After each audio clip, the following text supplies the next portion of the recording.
Some people think the scariest part of Christmas is being alone. Others think it's the dark, the cold, or the things you hear when the house goes quiet.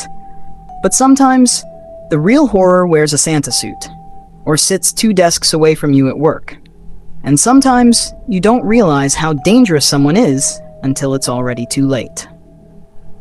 Welcome back to Devil Door, the place where real stories remind you why some doors should never be opened. Tonight's episode features 3 true Christmas horror stories, each more disturbing than the last. These aren't urban legends, these aren't campfire tales. These are real moments experienced by real people that prove not everyone celebrates the holidays with good intentions. Let's begin. Story 1. The Secret Santa. I won't say which company I worked for, but it had multiple departments, and each department had its own office. Every year, our department did a Secret Santa, and every year it was genuinely fun. Until 2015. That year, the new guy drew my name. I'll call him Crispin. At the time, I didn't know he'd gotten me. That was the point. We weren't supposed to find out who bought our gift until the next day, after we'd taken them home, opened them, and then revealed everything at work. I'd been assigned Margaret, an elderly woman who'd worked there forever and loved bath bombs and lotions. Easy. And as a woman in my mid-20s, I figured I'd be easy to shop for, too. My gift felt like a picture frame. I could feel glass through the wrapping. It was badly wrapped and had a Fraggle sticker slapped on crookedly, so I was careful getting it home. That night had already been rough. I'd just broken up with a guy I'd met on Tinder, clingy, obsessive, and way too intense. I did it over the phone instead of texting because I felt like I owed him that much. Afterward, I poured myself a glass of wine. By the time I remembered my Secret Santa gift, I was sad, floaty, and emotionally exhausted. When I opened it, I honestly thought I was hallucinating. It was a framed photo of a young, attractive couple on a beach. The man wore a Speedo that left nothing to the imagination. The woman wore a neon pink micro bikini so thin, it might as well not have existed. But that wasn't the worst part. My face had been badly photoshopped onto the woman's body. I'm pale, with nearly black hair. The model was a bronzed blonde. No attempt had been made to match skin tone. You could still see her hair behind my head. And the man? His face had been replaced with Crispin's, signed in Sharpie at the corner. I felt sick. At first, I told myself it had to be a prank. Maybe one of the girls messing with me, but something felt wrong. The next day at work, we gathered to reveal our Secret Santas. Mine was Crispin. When he asked, genuinely, if I liked it, his face lit up like an eager puppy. And instead of reporting him, instead of showing everyone what he'd done, I lied. I said it was sweet. I said I forgot it at home.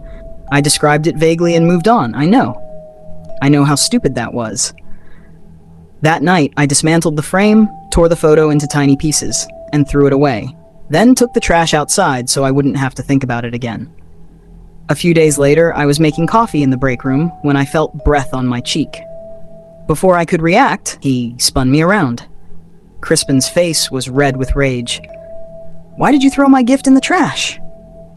His fingers were digging into my arm. I was terrified. When I shoved him away and told him the truth, that it was inappropriate, perverted, and unwanted, I asked how he even knew. His answer still chills me. He'd been checking my garbage. That's when he snapped. He grabbed me and tried to force my face toward the stove, screaming about how I wouldn't be so vain once my face was ruined. The door was locked. My screams brought help. Greg, our department manager, smashed the door open with a fire extinguisher and tackled Crispin to the floor. Later, we learned Crispin had been bragging to coworkers that his Secret Santa gift would make her sleep with him. He was fired. I pressed charges. Security footage saved me. I still work there. We still do Secret Santa. But we never forget the man who took it too far. Story 2, Footsteps on the Roof. A few days before Christmas Eve, I was home alone. My boyfriend was away for work. I heard footsteps on the roof. At first, I ignored it. Houses make noise, animals get into crawl spaces. But then it happened again. Pacing. Running. I went outside, wrapped in my coat, and saw him. A filthy Santa suit. Skinny. Wild-eyed. He pointed at me and screamed that I was on the naughty list. I called the cops in front of him. He responded by running laps around my roof, then parkour jumping to my neighbor's house. 30 minutes later, I watched a squad car pass with Santa slumped in the back.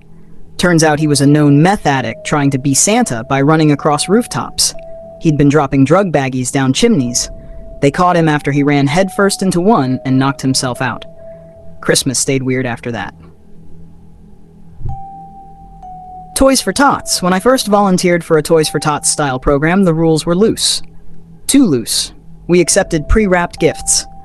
One day, a sharp pain stabbed my palm. A needle had pierced the box. Inside were dozens of uncapped insulin syringes, wrapped as a child's present. If a kid had opened it, I went to the hospital. The program changed its rules the next day, because some people don't give gifts, they give harm. Christmas is supposed to be about joy, kindness, and safety. But as you've heard tonight, sometimes the danger doesn't knock. It slips quietly through the door. If this story unsettled you, welcome to Devil Door. And remember, not every gift should be opened. Sleep tight.